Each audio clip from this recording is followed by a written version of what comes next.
Good afternoon, everyone. And as we mentioned yesterday, we have a new face at our table today. Dr. Suzanne Brake is joining us, and of course our Seniors Advocate, and she's doing a great job. And that would be my comments, and the information that I have has been coming in great news from Dr. Brake and for Dr. Brake. So I also have our regular team here with us today, and so for the overnight update, I'm going to turn it over to Dr. Fitzgerald, our Chief Medical Officer.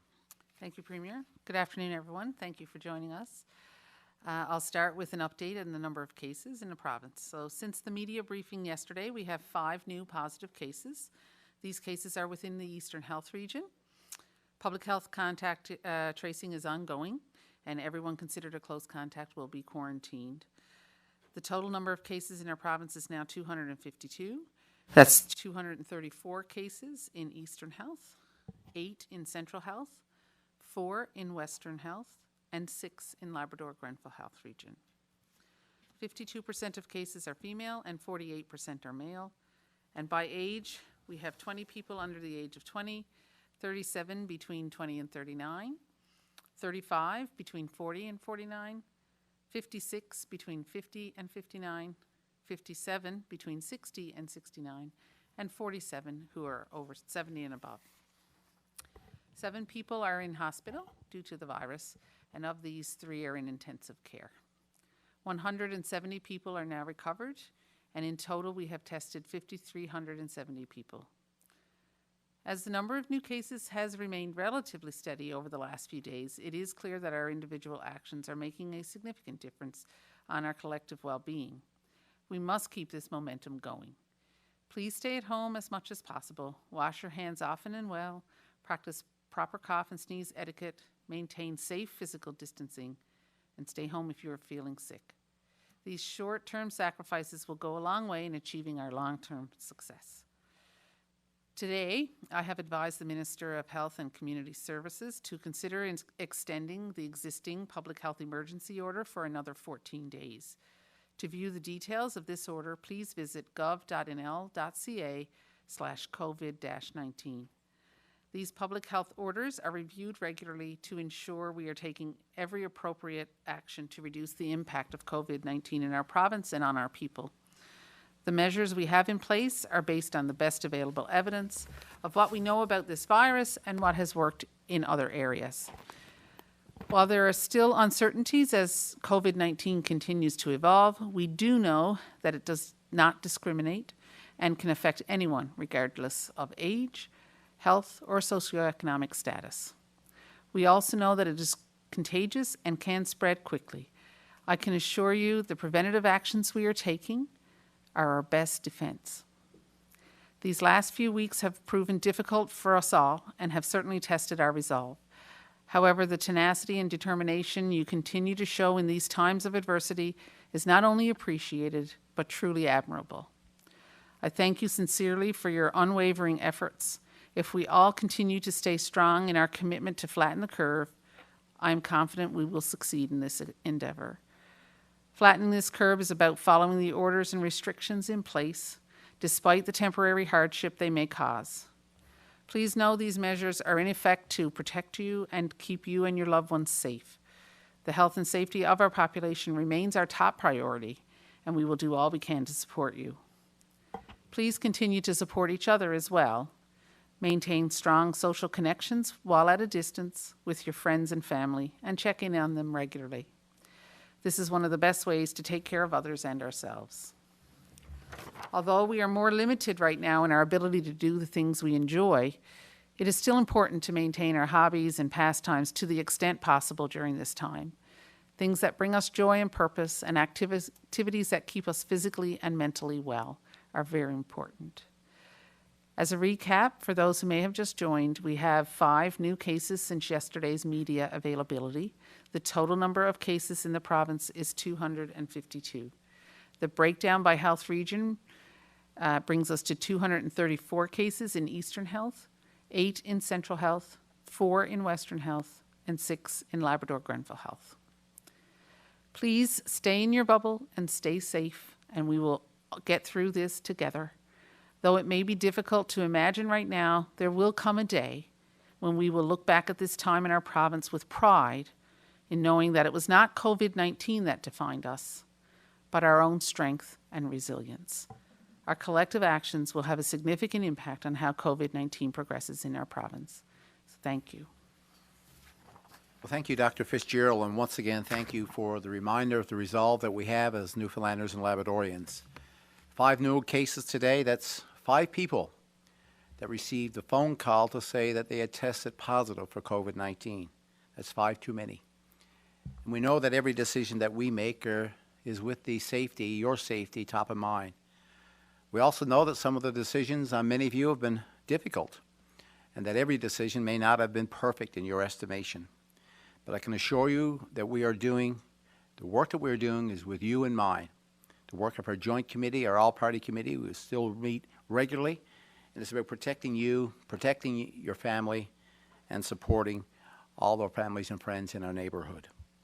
Now, we know that everyone really will want to get back to a normal way of life, and of course, all of us at this table that is what we want as well.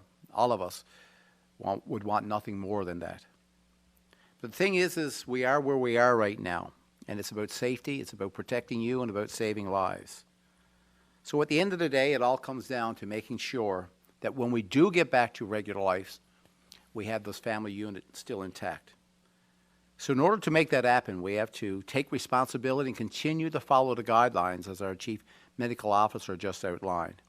So it's important that we check in with our loved ones, check in with our family members, to check in and see how they are doing.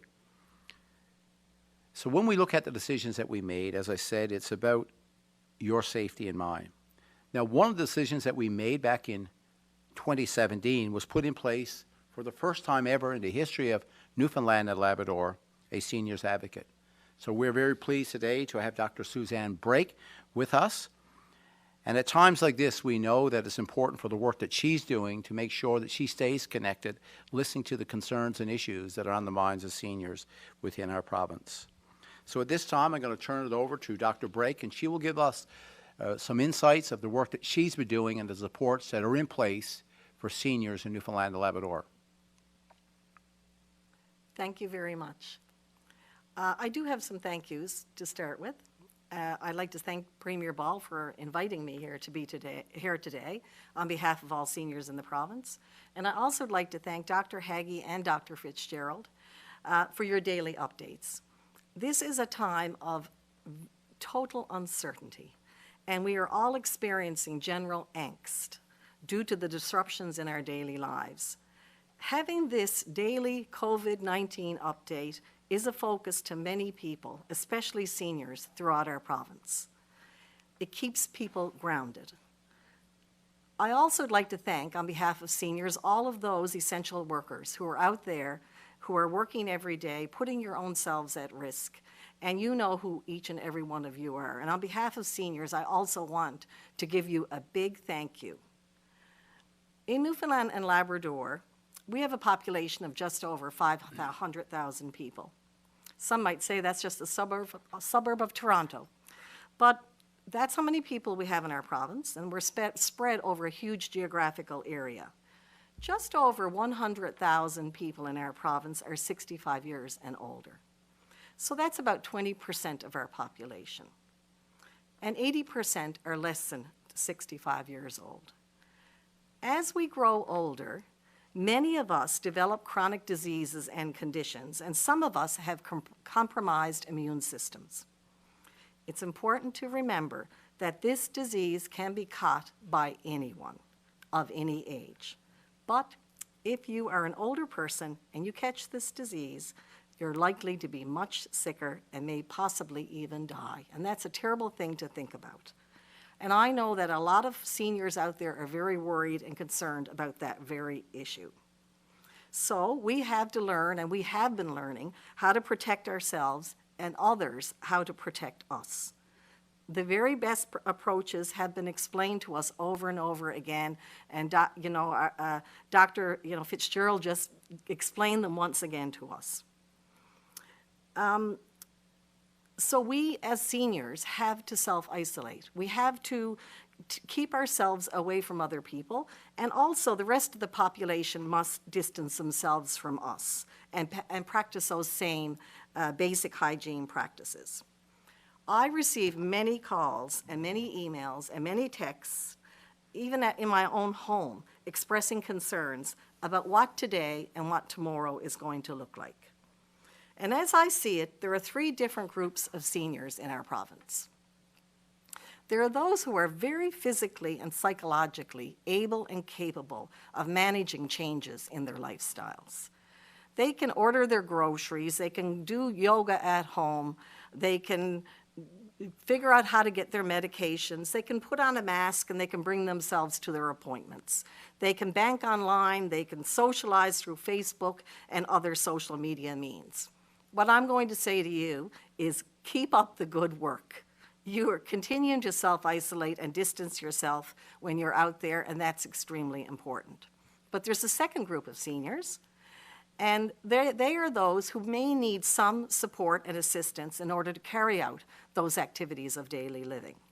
And they basically do have family and friends and colleagues and friends from church, et cetera, who are willing to run those errands and who do connect emotionally with them to provide support. And I say to you, keep up that good work too, and continue to self-isolate and practice social distancing. But also, don't be afraid to ask and don't be afraid to accept support from your families and your friends, because they really are your angels and they really may save you from severe sickness. It's the last group that I'm more concerned about. They're physically and socially isolated, and many are very worried and concerned about how to navigate these confusing times. I understand that there has been a process that is underway to identify, to reach out, and to respond to these individuals. I recommend a simple but responsive process where seniors can email or call a central line, such as one that's already in existence, like Seniors NL, to somebody who these individuals can identify who they are, where they live, and what their needs are, such as groceries, such as picking up medications, such as picking up their mail, or what their social needs might be in terms of having a chat and being reassuring. The final step is to have a trusted responder from a variety of existing resources that we already have in place, such as the 50+ Federation with its 130 clubs and 6,000 members, or the Mount Pearl Independence Group with its 500 members, or the Coalition of Seniors Organizations, and I can go on and on. But we have a lot of very willing and capable and available people out there to help. So the next step is really about organizing that and getting it in place as soon as possible, because it is very urgent. I've heard from seniors a lot about the feeling of being socially isolated. And we all know that social isolation can have many negative effects, both physically and psychologically. It's funny that I've spent most of my career talking about social inclusion and urging seniors to be involved and engaged in their communities and society in general. And here I am now asking you to step back, distance yourself physically, but I'm not asking you to distance yourself socially. There are ways you can continue to be part of your community. If you use a computer, then go to church online. You can still go for a drive. You can learn new skills. You can enjoy the scenery. You can sit on your back steps and enjoy the sun. Or you can volunteer using your telephone to continue checking in on people who you know might need a friendly voice to help them through this time. Many of you have been self-isolating this whole winter, and certainly we've had a challenging winter.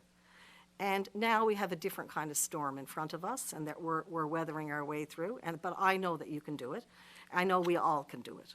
So if you do need help, though, I encourage you to ask. Another issue that's come to my attention is a couple of days ago, I had heard a physician on the radio encouraging seniors to pay attention to their current health needs, because as we all know, many seniors age into chronic diseases and conditions. And we all know that stress can affect those individuals. As your seniors advocate, I encourage you to pick up the phone and call your doctor or the 811 line if you're not feeling well. Many doctors are treating their patients over the telephone, which is a wonderful approach, and especially for seniors. So please do not allow your current health conditions be affected of fear of going to a doctor or a clinic or because you think you may be exposed to COVID-19.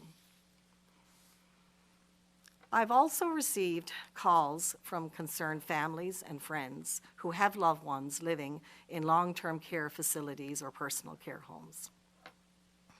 I'd like to speak directly to you. I know you are distraught and you are in anguish. I know that your loved one may be living with dementia and they may be confused and they may be worried and they may be scared because they don't know where you are. And my heart is with you at this time. But you have to depend on the staff that are there to connect you through electronic means or through telephone or even waving through a window in order for us to get through these times. As Seniors Advocate, I totally support the ban on visitors and more recently, the ban on portability of staff from home to home and even floor to floor in large facilities. Because half of the deaths in Canada so far from COVID-19 have been located in these facilities. It can spread very quickly, and the only way to control it is by limiting visitors and controlling access of staff. There is only one way for this disease to get into a facility, and that is through those individuals. I do have a few suggestions. I wouldn't be much of an advocate if I didn't have a few suggestions, Mr. Premier. I am suggesting through information that's been given to me by families, by seniors, by residents who live in these homes, that there be inspections occurring frequently, especially throughout this period, to ensure that the policy of isolation is adhered to, and at the same time, to reassure families and friends that their loved ones are receiving the care that they require. That even stronger processes be put in place so that families can connect with their loved ones through electronic means and telephone. I recognize that this may be a very challenging process to set up, especially given staffing levels and the confusion that we're living through, but it is essential for the residents and their families. I'm also suggesting that a similar process be put in place in hospitals, because I've heard from many patients who are in hospitals or families of patients in hospitals that they too have become isolated and they are having great difficulty in connecting with each other. I think it was yesterday I heard that efforts are being made to limit the portability of home support workers as well and provide them with extra protective equipment to be used and learning how to use them. This is again, another essential piece of that continuum of care. The final issue I'm hearing from seniors is the impact of increased cost of dispensing fees. In anticipation of a shortage of medications overall, pharmacies have moved from filling a prescription for 3 months to monthly. Those seniors who are of very low income and in receipt of the 65 plan will not be individually affected, as these fees will be covered through increased availability of funds in the province. However, this has resulted in economic hardship for some seniors who are on a large number of medications, are on fixed incomes, and not eligible for the 65-plus plan. I'm hopeful that the increase in the GST, which I'm thinking may be in a lot of people's pockets today or tomorrow, may be able to offset some of that expense and that cost. But I'm also suggesting that anyone affected should speak to your pharmacy, talk to your pharmacist and ask if they can reduce the fee somewhat. Further, I commit to continuing to monitor in order for us to determine whether the shortage of drugs has materialized as anticipated and when can that supply get back to normal and therefore back to a 3-month supply for seniors. Today I've made note of some of the issues that impact seniors through the COVID-19 period. While there may be some room for improvement, I truly believe that most seniors have adopted a self-isolation and distancing approach, as hard as that may be for a nanny or a pop. But while some non-seniors, they are also practicing healthy social distancing and good hygiene practices and staying home when they're sick. So I want to congratulate all those people for doing those things and encourage you to keep going, because this too will end and we will all go back to a normal. I'm just not quite sure what that normal is going to look like, but it will be a new normal. If you wish to speak to my office, please call us. My number is 1-833-729-6603. Thank you again, Premier Ball. Well, thank you, Dr. Brake, and appreciate your suggestions. And she sent some encouraging words through 3 groups of seniors within our province, and she said, keep up the good work to all 3. Well, I have a message for Dr. Brake, that is, keep up the good work. As we know that this is an unprecedented time for seniors, and some of them are experiencing challenges, and as Dr. Brake had mentioned, many would feel isolated. So I too want to take this opportunity to assure our seniors that they are not alone. We recognize, as has been mentioned already, and we've highlighted throughout this week, that some of the seniors in our province, well, they are the ones that are really at a higher risk developing complications of COVID-19. So these briefings, as has been mentioned already, is meant to keep people informed and connected. But also, I can assure you that as a government, we are working very closely with our community partners. And so we've been able to coordinate an approach to provide access to supports and to those that are struggling to meet the very basic needs in life. An example of this would be the partnerships that we have in place with Food First NL, Seniors NL, and the Jimmy Pratt Foundation to set up one point of access for additional supports. You know, we have a tendency from time to time to set up toll-free numbers, and these numbers can actually creep up on you. And we were chatting this morning how important it is to have a coordinated approach so that people could have a single point of entry where possible. So this is a tool that we're working on, realizing how important this is to you, so that you can go into this point of entry so that you can find out the many resources that are available to you. I have to actually too reach out and talk about organizations like Seniors NL who are dedicated to providing information and resources specific to seniors' needs. And I want to thank them for their efforts. Now, collectively, our efforts comes down to helping our seniors to get food, and as been mentioned, medication, offering support for mental health, and ways to reduce social isolation. An example just recently is an extra $560,000 that we provided to Food First NL to establish a COVID-19 community food program support fund.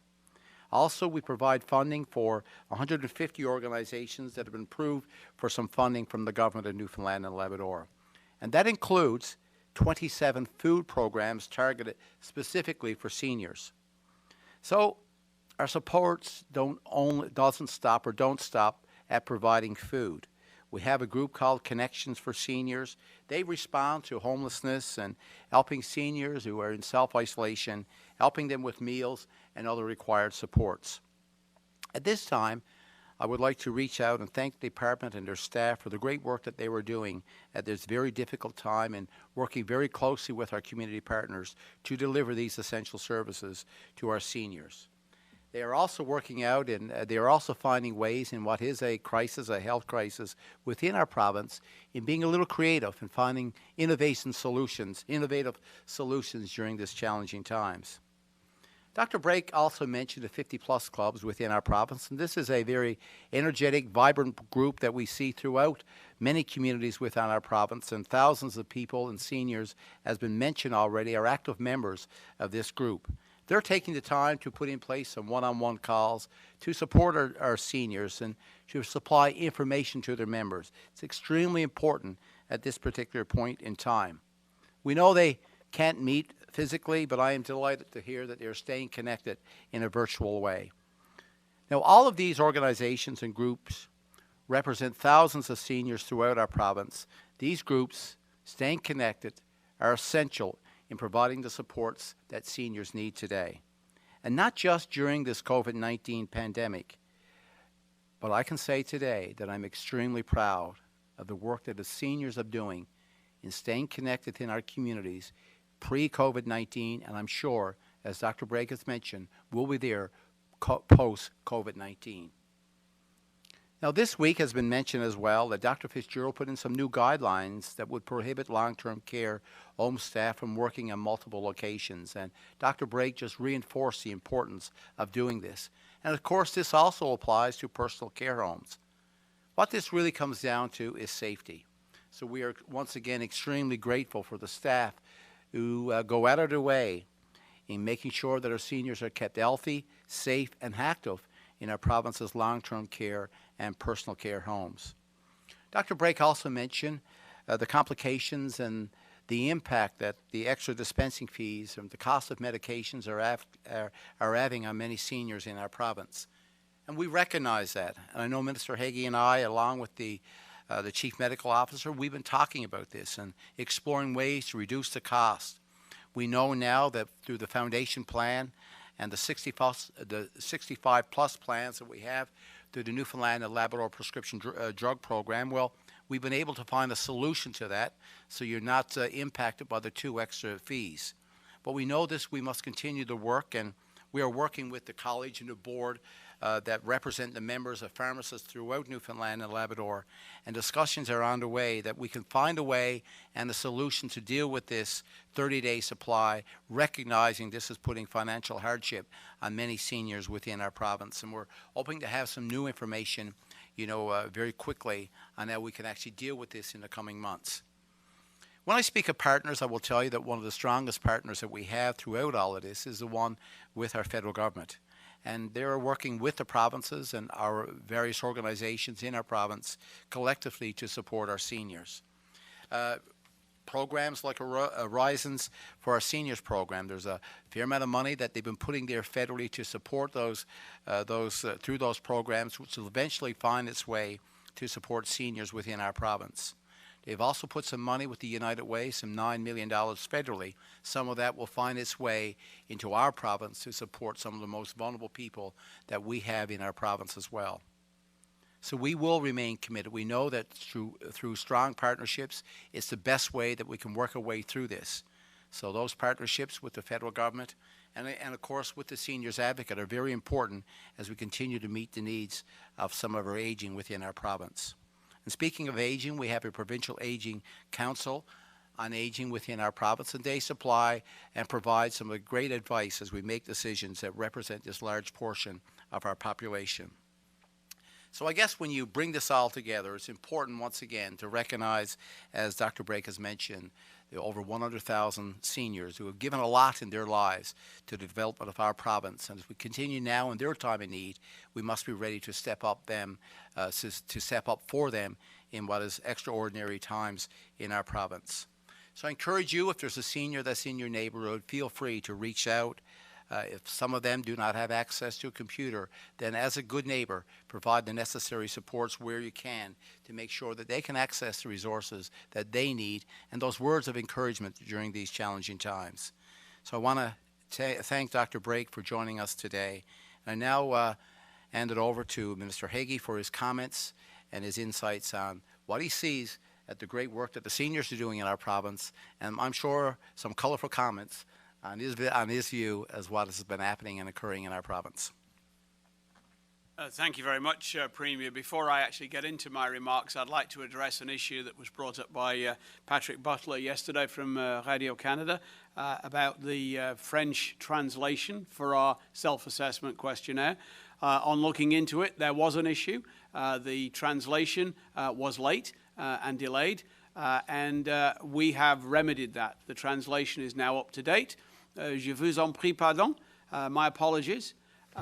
We also now have access to 811 via phone line in both official languages, and all I can do, as I say, is apologize for that. From the point of view of today and the recent days, you can see a continued number of cases, and because of that today, I have issued a new order continuing the provincial state of emergency for another 14 days. This is statute limited and has to be redone every 14 days. That will carry us through to the end of this calendar month and enables the orders that Dr. Fitzgerald has made to continue with the force of law and regulation. I think I would like to commend Dr. Brake for her suggestions. They are timely. And we have here emphasized the idea of, whilst being physically distant, not being socially isolated. And I think her suggestions particularly ring true in that arena, and we'll certainly take those away and see how we can operationalize them. Picking up on some of the particular threads of her commentary, and maybe in no particular order, the issue around personal protective equipment for home support workers has been one that's been topical for us. We have in place mechanisms for long-term care and for personal care homes now, but I'm pleased to say that we have now mechanisms for both agency managed care, who can now access PPE when needed through the regional health authorities directly, and for those people who manage their own care needs, the self-managed care, their point of contact would be the individual who does their assessments, their case manager, and would be known to them. And again, PPE can be made available should the need arise. In terms of Dr. Brake's other comments, I particularly want to talk a little bit about care for people who have non-COVID-19 related issues. Not just seniors, but certainly for seniors. We have had commentary from emails and from calls to my office about a concern that their other health issues and problems are being maybe marginalized or forgotten. I can assure them that that is not the case.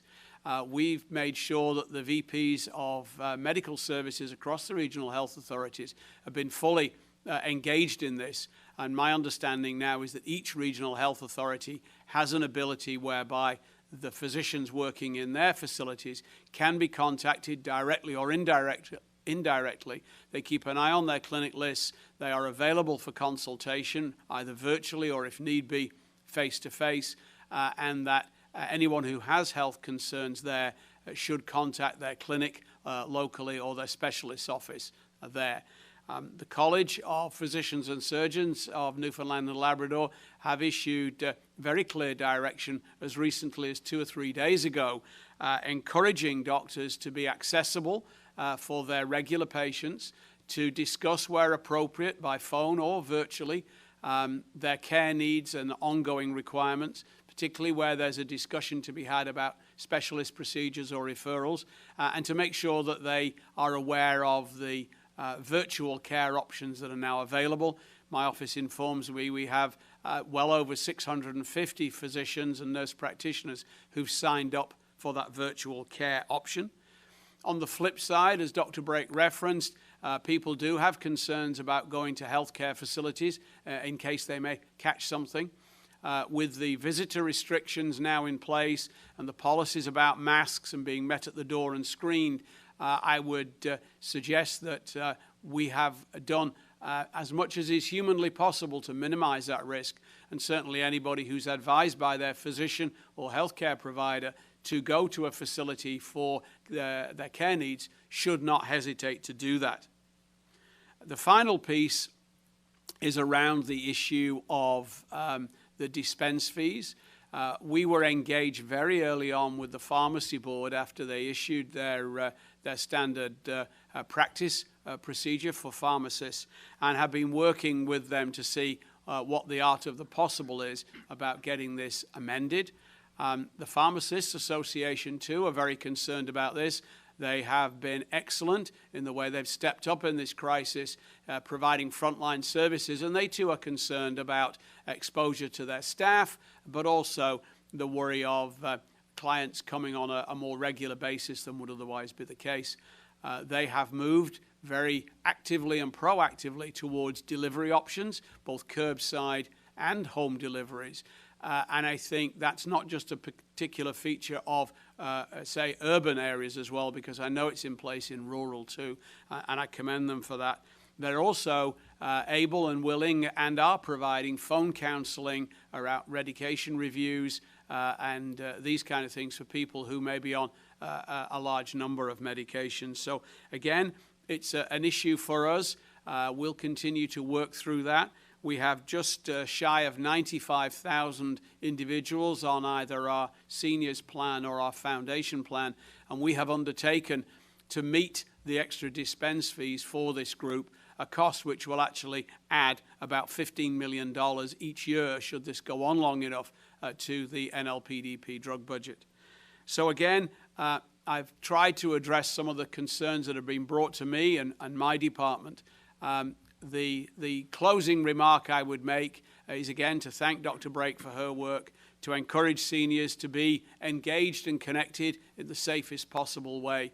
But the key message at the end of this is we need to make a bubble of protection around ourselves. We need to stay in that bubble, and we should not be out and about bursting anyone else's. But we do need to look at our sanity and get outside where appropriate and safe to do so to keep ourselves healthy. So I think with that, Premier, I'll conclude my remarks and hand it back to you. Thank you, Minister. We now turn it over to the media for their questions for today. Thank you, Premier. For the benefit of our speakers, we have 8 reporters registered for today's call. In the essence of time, each reporter will have the opportunity to ask 2 questions. We suggest that you not ask rumor-based questions. The purpose of these briefings is to address COVID-19 issues only. All other government-related issues should be directed to the appropriate department or agency for response. Reporters will ask questions in the order they were registered for today's call. We will run through the telephone queue, and I will call on each reporter by name to ask questions. Please do not press *1 until your name has been called. Following this, should time permit, reporters will be individually asked for single questions. This call will end at 2:59 p.m., and any further questions can be emailed. Our first questions today are from Elizabeth Whitten of All Newfoundland Labrador. Please go ahead. This was announced yesterday. As of today, testing for COVID-19 is being expanded to those with at least 2 symptoms. This is expected to increase the amount of testing done in the province. So I was curious how this is going to impact our burn rate for supplies. The idea behind the increase in testing is based on, for most people, the use of drive-through testing sites. We know from other jurisdictions that this actually really reduces the burn rate significantly from a testing point of view when compared with the older way of doing it, which was to send a public health professional into someone's home and do the test there. So it was one full kit of PPE per swab almost. We have some easing of our supply issues with regard to reagents and with regard to swabs. So that is no longer a constraint. The magnitude of the increase is totally unknowable, really. We are still in the middle of flu and cold season here, and so there is a considerable overlap between the symptoms listed by Public Health Agency of Canada and those we would normally see at this time of the year. So we'd be in a better position to answer that question on Tuesday of next week, something like that. Thank you. And this question is for Dr. Brake. As a lot of people are concerned about the risk of their aging relatives who are in these long-term care facilities, what type of advice would you give to people considering taking their family members out of them and bringing them home? Well, I certainly think that's an option that people have. Usually when people are living in a long-term care facility, it's because they have a very advanced or high level of care needs because of their condition. So I think that families need to be prepared for that. They need to recognize the fact that once they are at home, they probably will need home support services, and we'd have to explore and look at that.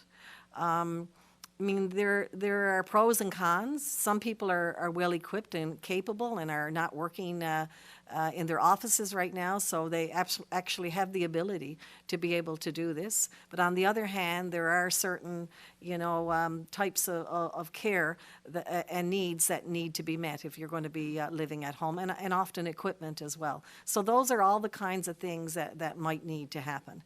I think it's certainly quite possible, and I think it's up to the family to talk that through with the long-term care facility and the healthcare system. Thank you. Our next questions are from Peter Jackson of The Telegram. Please go ahead.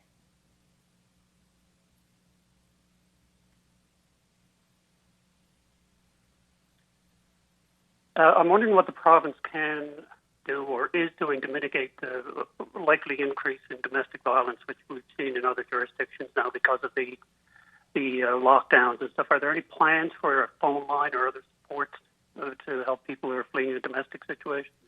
Yeah, so we have a number of supports, Peter, that are already in place right now, and I know there's some of the federal government, and this is part of our weekly calls that we're getting as we start to highlight some of the things as we get, as this thing, as the COVID-19 health crisis continues on. We know that, and we do not tolerate, of course, violence in any form at any particular point in time, but we know that as people are isolating more and families are staying inside more, as we get the pressures that on family life, just with reduced incomes and so on. Anytime you add stress to a family, it means that, unfortunately that, in many cases, women are finding themselves subject to violence. So we put support lines in place. We know that working with the federal government, there's some money, extra money that's going into transition houses, the core funding that we put in place as well to support a lot of women's groups within our province. So, we're aware. And the higher incidents as potentially at this particular time, point in time related to this crisis, and we want to be there to support those groups as best we can. Okay, thank you. And I wanted to turn, perhaps Dr. Haggie can answer this, I wanted to turn the capacity question sort of on its head. Since we've got no major sign of a surge yet, even though it's supposedly coming, why aren't health authorities doing a small trickle of elective surgeries in order to avoid a huge backlog down the road?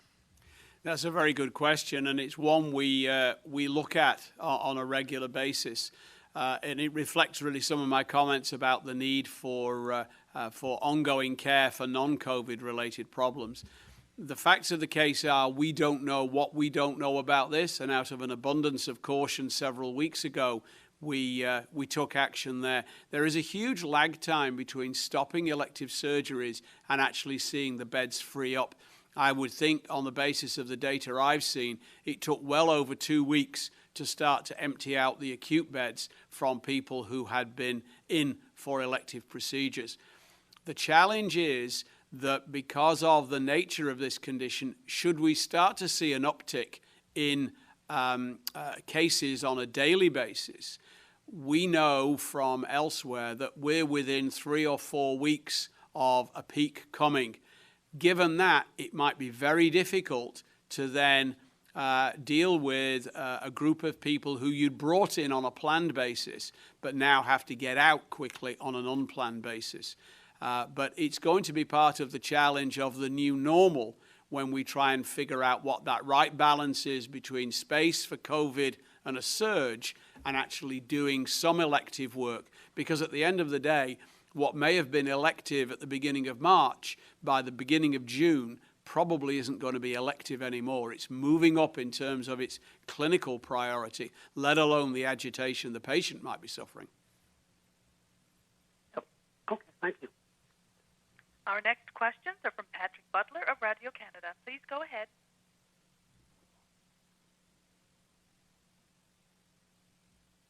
It was reported yesterday that up to 320,000 pieces of testing equipment, specifically swabs, were delivered to Canada but were found to be contaminated and thus unusable. Were any of those sent to Newfoundland, as you're aware, and was there an impact on testing capacity here? From my understanding, that was a delivery that went to a mainland site where it would be evaluated, and the flaws were found as part of that evaluation. Canada has been using non-traditional sources of inventory and supply. And one of our challenges has been how to identify material that is fit for the job before it gets here. We are moving now to a situation where between the provinces there are agents who are our agents, as it were, who are able to assess product as it gets loaded for shipment by air from manufacturer or warehouse abroad to this country. So we identify, hopefully at that stage, what is not fit, and we don't take it, we don't pay for it, rather than this situation where we now have product we think we were going to get. At the moment, from a provincial point of view, we have not seen any shrinkage in our inventory that would shorten our kind of critical time. By that, what I mean is, what is the piece of PPE that we will run out of fast enough. At current rates, we have a week of everything, and some areas we have actually up to 12 or more weeks of inventory. So at the moment, we're good. We're getting stuff in, and it's matching the rate at which we're using it, even though it's nothing like what we've ordered. I also want to ask a question about the fishery. May 1st is still the date for opening of the crab fishery. If we were to have a surge of cases here in Newfoundland before May 1st, would you, Dr. Haggie, as Minister of Health, or you, Dr. Fitzgerald, as Chief Medical Officer, would you have the authority to step in and shut down the potential opening of the fishery in that case? I don't have any authority. Dr. Fitzgerald has all the authority. I just write the order that gives her the authority. So it would be made on public health criteria, and I would leave her to answer the detail of that, probably on the day that the question needs to be asked. Dr. Fitzgerald? As Dr. Haggie said, we can only answer that question in the situation that it would come up. So we'd have to take a look at our epidemiology and what the risks are and where we see outbreaks, and all of those questions would have to go into consideration before we make such a decision. So I really can't speculate at this time. I can assure you, though, with the Chief Medical Officer has the wherewithal and the authority, not just for the fishery, but for any regulation that's required to prevent the spread of COVID-19. So us as politicians, we rely on the advice that we get from a Chief Medical Officer, and the fishery is really no different. If we can't provide a workplace that's safe, where people can feel safe and go there and protect themselves from COVID-19, you can imagine that the regulation, the authority is in place.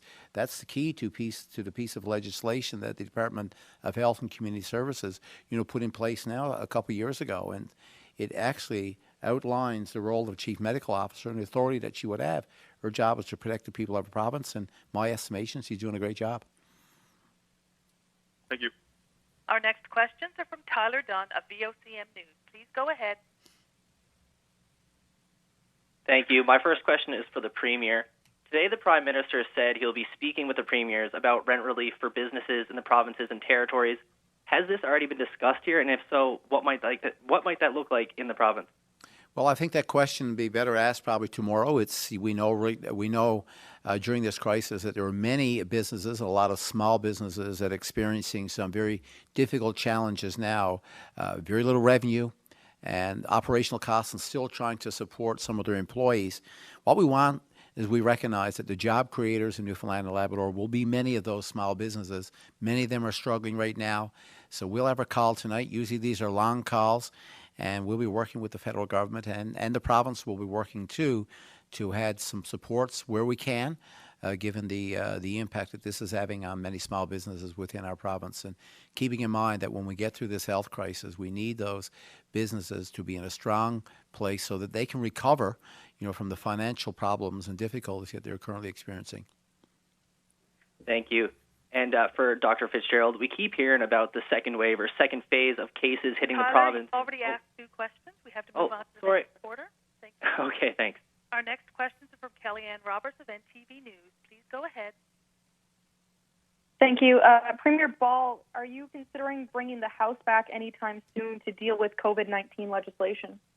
Well, I default that to the leaders that we have in place right now. There's no date, but we work with our House leaders and the House leader of the official opposition, as well as the third party, and of course our independents, to put in place that we're ready. We've done it before a few weeks ago when we required the House to come together to get permission and to get authorization to go and borrow some much needed money for the province. And if indeed we see legislation that's required to bring this House back together, of course the House leaders are prepared to do that, and then we'll determine how the House would look like, very similar maybe to what we've seen in the past. But if we're required to reconvene the House, absolutely is something that we will do to the benefit of the people of our province. Thank you. And we're hearing reports that the COVID-19 case in St. Lawrence long-term care home was misdiagnosed. Is this true? I'm not aware of that. There is a lot of rumor and speculation out there on a daily basis. We have no evidence to support that contention. We have tested the visitors that we've identified, the residents in the facility, and the staff who work there. And so far, no one else has turned up positive. And as was referenced recently, we have stopped staff from working cross-site. And until a period of 14 days has elapsed from that positive test, the emergency area of that facility will not reopen either. Thank you. Our next questions are from Peter Cowan of CBC News. Please go ahead. Here we've seen wholesalers have said that vendors are raising the price on some essential items. Things are no longer being discounted. Ontario has put in legislation to prevent price gouging. What are we doing here in order to prevent people from taking advantage of the COVID situation to make more money? Yeah, so right now, we've seen examples in Ontario. I think what you were referring to there, Peter, was when I think Premier Ford highlighted some of the price impacts that they were seeing on disinfectants and so on.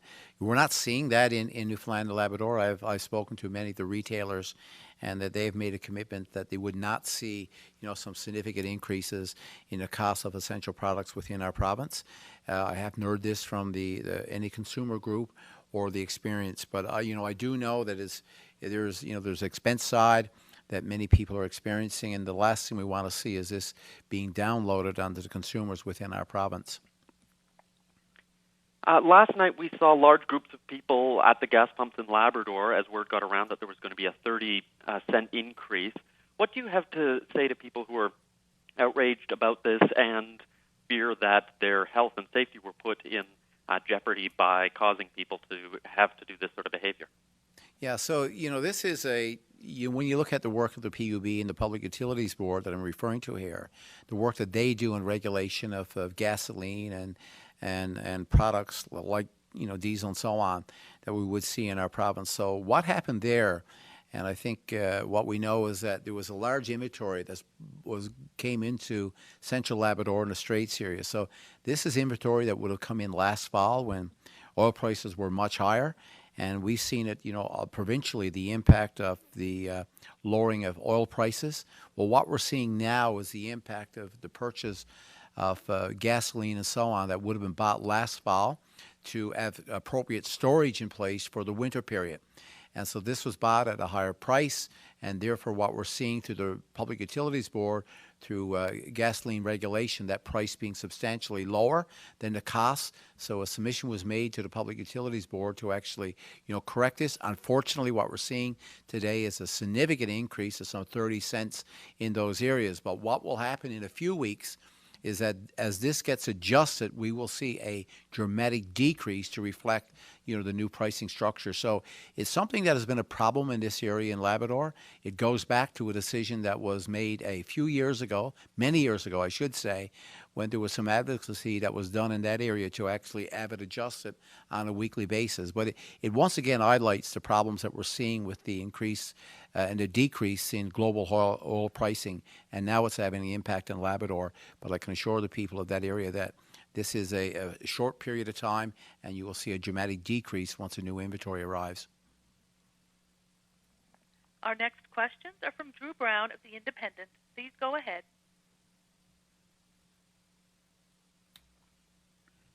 Province announced that it was instituting a new admissions policy for long-term care facilities and personal care homes.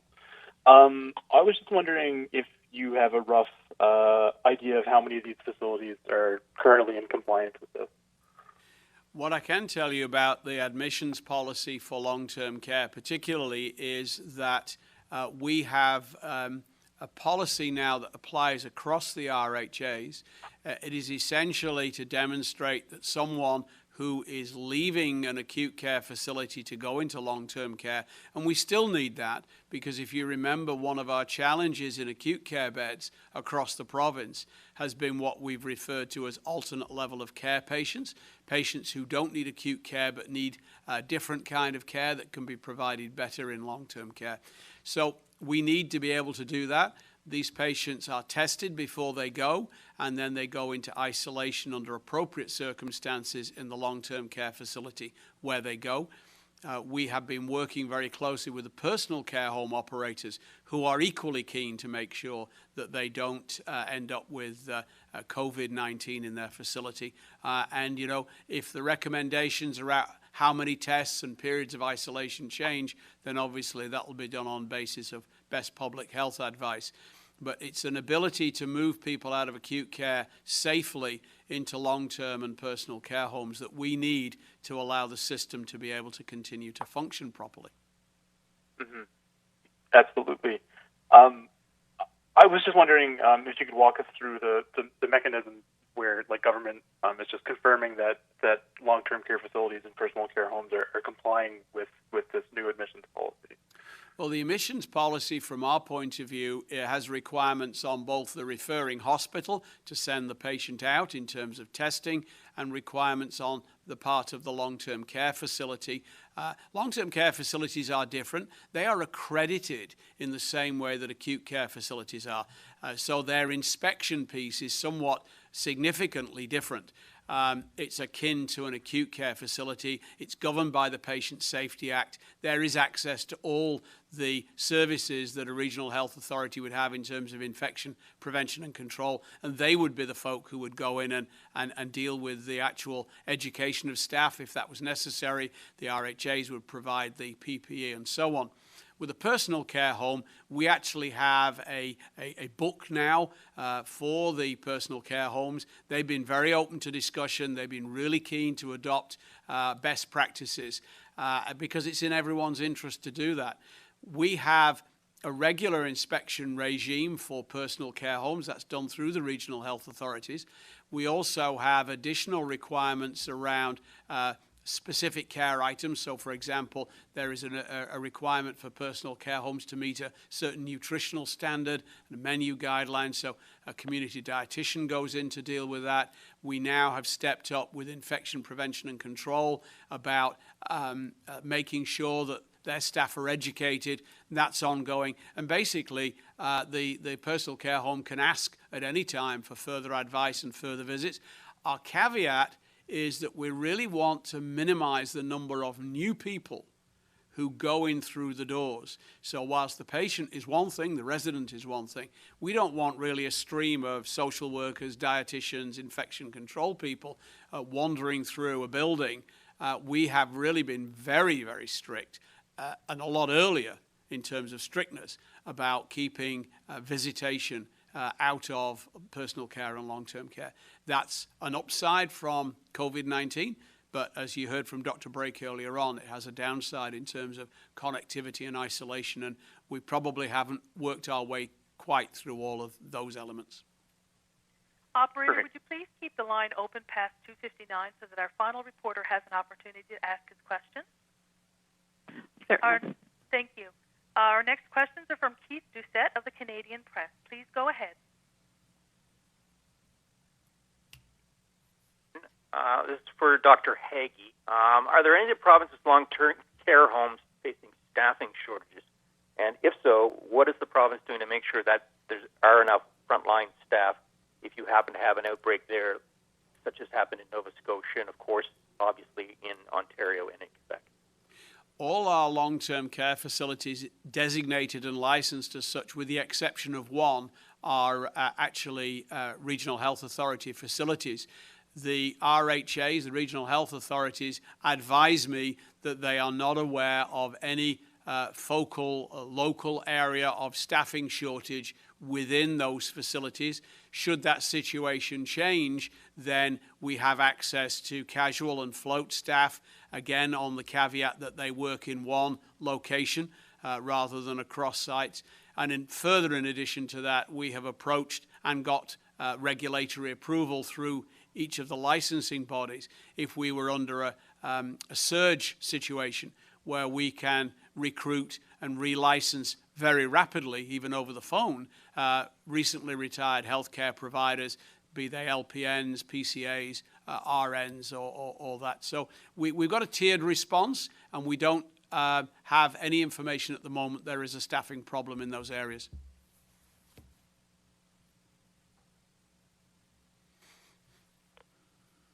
Keith, do you have a final question?